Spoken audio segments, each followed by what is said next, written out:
All right, let's talk about ketogenic diets and brain cancer. So a new study was just released that exactly studies that. Um, there were 18 patients that were enrolled in the study, and it was a prospective study. So at the beginning of the study, they said we're gonna test a ketogenic diet, and what we're going to look at is 3-year survival rate. Now the brain cancer they looked at was something called GBM, or glioblastoma multiforme, which typically carries a very grim prognosis. Most people don't survive very long with that particular brain cancer. And so they selected these 18 patients and suggested that they start a ketogenic diet. Of that group, only 6 patients elected to maintain a ketogenic diet for more than 6 months. And what they looked at was a classic, something like 1:5 to 2 to 1 fat to protein ratio. They measured ketones. Most of the patients that adopted the ketogenic diet and stayed on it maintained ketosis with ketone levels of 2-3-ish millimolar. Also, they maintain relatively low blood glucose, rarely getting much above 80. And so the outcomes were quite interesting. And again, so there were 18 people total. 12 of them elected not to do a ketogenic diet. All patients, and this is an important thing, all patients underwent conventional standard treatment. So all of them had surgical resection, all of them had chemotherapy, all of them had radiation.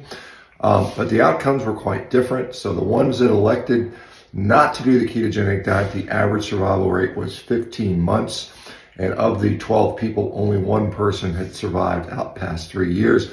Of the people that elected to add the ketogenic diet and maintain that, there were 6 people.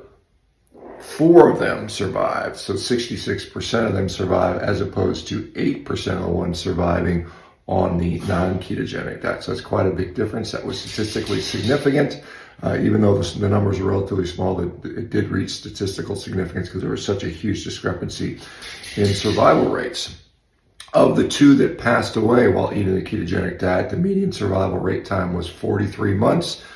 Of the ones that didn't do the ketogenic diet but died, the survival rate was 15 months. So even if they did not survive, they ended up, basically nearly tripling their life expectancy. So this is obviously interesting. It's obviously hopeful for people. Remember, 4 of those 6 patients are still alive today, living well beyond the 3-year mark. There are implications within the study discussion. They talk about similar findings with lung and pancreatic cancer in some regards. A randomized controlled trial would have been, obviously even more powerful, but this is some powerful information. Certainly using a ketogenic diet, at the very least, as an adjuvant for, an add-on for maybe conventional therapy. So ketogenic diets potentially have a significant role here. It's thought that, and Thomas Seyfried was one of the authors on this study. He's been talking about this for many, many years. In fact, I've interviewed Thomas several times over the years, so I haven't talked to him in a few years. So it's good to see he is still out there fighting this good fight. This could provide a lot of hope for otherwise people with, like I said, GBM is a kind of a hopeless condition for most people. And perhaps it has broader implications for other cancers. Hopefully more funding directed this way will be done. Anyway, let me know what you guys think. I think this is a pretty cool study, pretty exciting. Anyway, keep fighting, guys. We'll talk to you soon.